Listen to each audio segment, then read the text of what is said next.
Good morning. I think I've mentioned in this class numerous times that I really love Greek mythology. And I think Greek mythology connects to a lot of contemporary literature. Obviously, comic books buy it with the idea of the super strong person like Heracles. Lots of pop cultural phenomena adapts it. It's not Greek mythology, but the Marvel movies use Thor quite heavily, and Loki and Odin and all of the other folk from Norse myth, and Greek myth, I think, equally gets borrowed equally as often. I'm not going to say that Holmes borrows from Greek mythology, but I think Holmes uses a motif that is found in Greek mythology and is found in a lot of other places. So today we're going to take a look at the tragic house of Atreus, and we're going to look at a family that was cursed, even though no one stole a pig. The family was cursed through lots of other behaviors. And in Holds, you see the redemption. Stanley's family is redeemed. You'll see that in the House of Atreus. And you'll see that it is from the same sort of action, the same sort of benevolence that allows the family to break the curse. If the truth is out there, or the truth is real, to go to the X Files, I think the idea of the curse is real. Cain was cursed in the Bible, in the book of Numbers 14, chapter 8. How about chapter 14, verse 8? There's the verse, the Lord is slow to anger, abounding in love and forgiving sin and rebellion. Yet he does not leave the guilty unpunished. He punishes the children for the sin of the parents to the third and fourth generation. This is the idea of the blood curse. Stanley's family was punished. I think Stanley was probably the fourth generation facing the punishment because the pig was not paid for, the pig was stolen. The house of Atreus begins with a guy named Tantalus. Tantalus was the son of Zeus. It's never made clear who the mother is. Nobody really cares who the mother is. Tantalus was the son of Zeus. And as the son of Zeus, he was invited to the table of the gods. He was invited to their banquets, and their banquets were apparently rowdy affairs. And there was also lots of gossip at the banquets. And Tantalus broke the rules and told humans about the wild things that went on at the gods' banquets, told the humans the gossip that the gods did not want getting out. He may also have stolen ambrosia and given it to humans. And because of those indiscretions, the gods banned him from his banquets. Nobody wants a tattletale. Nobody wants somebody who takes the doggy bag from the banquet. You can always come back next time for more. So Tantalus, in an apparent effort to reconcile, invites the gods to a banquet that he is going to host. However, his banquet is not nectar and ambrosia. It is not the food of the gods. It is his son Pelops. He chops him up, adds some herbs and spices, and serves him to the gods. One of the things that I think is important, the Greek gods, the Greek pantheon, the Olympians, for the most part, banned human sacrifice, and for the most part, I think completely and totally, banned cannibalism. And so Tantalus is breaking one of the big, huge rules about serving human flesh. All of the gods recognized it except the goddess Demeter, and Demeter was mourning her daughter who had been kidnapped by Hades and was taken down to Tartarus. It's a separate myth. It's the myth that explains the seasons for the Greeks. But she took a bite out of the shoulder. And the gods did two or three important things here. Number one, they refused to eat. Number two, they sentenced Tantalus to eternal punishment in Tartarus. If you look at the picture, he is sentenced to be in this water and have food close to him. He is eternally hungry and thirsty, but every time he reaches for the water or every time he reaches for the food, it moves away from him. He cannot get it anymore. And because of that, the word tantalize, to offer something and then pull it away, we take that from the name Tantalus. The other thing that the gods did is that they resurrected Pelops, they reassembled him, and they gave him a shoulder made out of ivory. However, Pelops seems to have been cursed as well because of the actions of Tantalus. He becomes the father of Atreus and TYESTES. We'll talk about them later. But he broke a promise to Myrtilus, and Myrtilus curses Pelops. And so, even though the gods maybe didn't put a formal curse on Tantalus, his actions adversely affected Pelops. The sins of the father went down to the second generation, and then there's a curse from Myrtilus onto Pelops that will go down to the next generation. Atreus and TYESTES. They kill their half-brother and are banished. They take their punishment. Atreus marries a slave, and she cheats on him with his brother. This family just gets weirder and weirder as we go. And perhaps all of these actions are worse than stealing a pig. I think that that's a fair argument if you want to make it. They, both TYESTES and Atreus, wanted to become the king of Mycenae. And Mycenae was the richest kingdom of Greece at the time. And to be the king was to control all of that wealth. And so they agreed that whoever could produce a golden fleece would win. Atreus had a golden fleece, but he did not know that his wife had stolen it and given it to TYESTES. So TYESTES is able to produce the golden fleece and become king of Mycenae. Atreus discovers the betrayal, and he is extremely, extremely angry. Also, the gods help Atreus get the throne because, for whatever reason, they didn't like the fact that the brother was cheating, or that the brother was betraying the brother by cheating with the brother's wife, Europe, excuse me.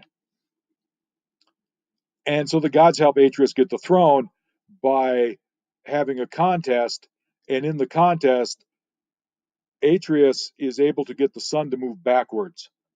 I don't know how he accomplished that magic trick, but he's able to get the sun to move backwards and get the throne. And then Atreus thinks to himself, if it was good enough for Grandpa Tantalus, it's good enough for me. So he invites TYESTES to a banquet. He serves TYESTES 2 sons as the main course. At the end of the banquet, he brings out a big platter.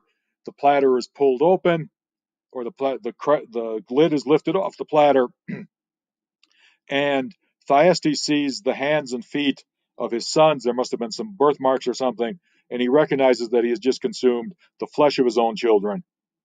And the gods decide that enough is enough. Tantalus was bad. Pelops was bad. We're going to place a blood curse, and that blood curse is going to affect all who follow, as if the previous actions already hadn't affected. So there's a blood curse in the house of Atreus. There's a whole bunch of rape, incest, and murder, as if we haven't had enough of that. Atreus's kids become kings, and these are names you should perhaps be more familiar with. Agamemnon becomes king of Mycenae. Menelaus becomes king of Sparta. And we've had the whole Trojan War story kind of start with Menelaus becoming the king of Sparta, and the plan that whoever marries Helen of Sparta, later Helen of Troy, whoever breaks up the marriage, all of the suitors are bound to go attack the person who broke up the marriage. They marry sisters, Clytemnestra and Helen, and the cycle sort of continues because Helen runs off with Paris. Agamemnon is forced to sacrifice his daughter to Artemis. Artemis is the only goddess who can require a human sacrifice according to the Greek myths, and he is forced to sacrifice her to get fair winds. Perhaps there's some versions of the story that say that Artemis, at the last second, replaced Iphigenia, the daughter, with a deer, and that the daughter became a priestess to Artemis for the rest of her natural life. But either way, she never got to go home to see her mother Clytemnestra. Clytemnestra becomes angry. She takes a lover, and we have the 10 years of the Trojan War. At the homecoming, Agamemnon brings the Trojan princess home.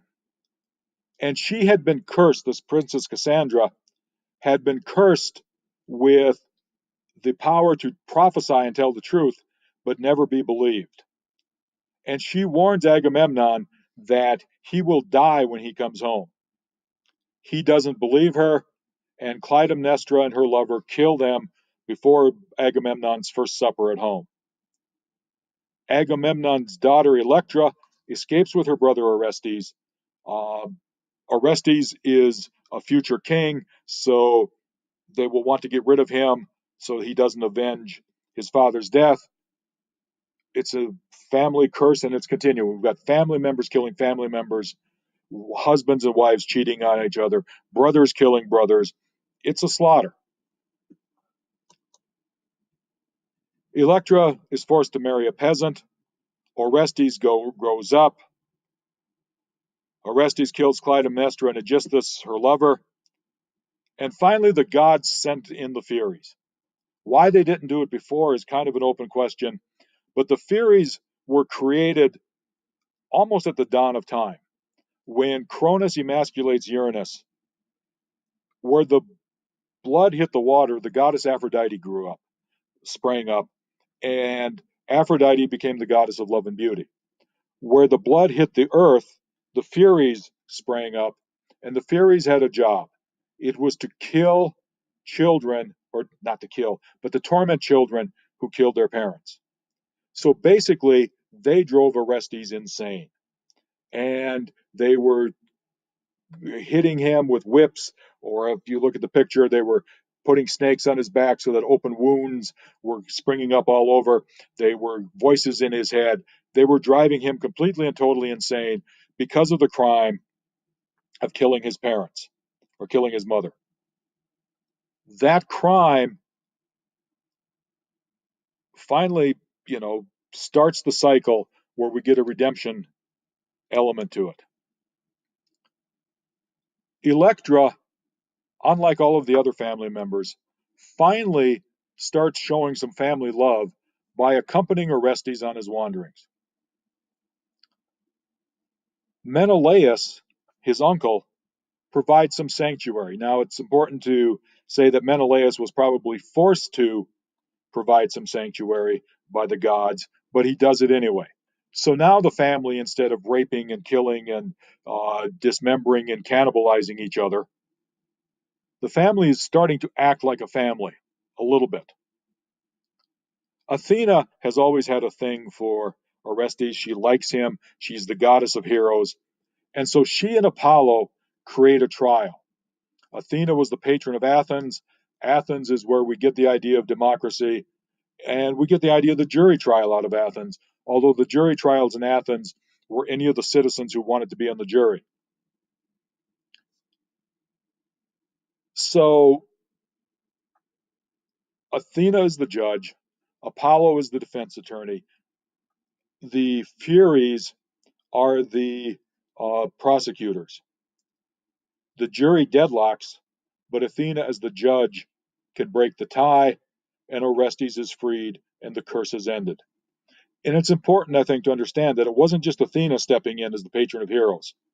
It was the fact that Electra accompanies him. Electra acts like a sister. Menelaus acts like an uncle.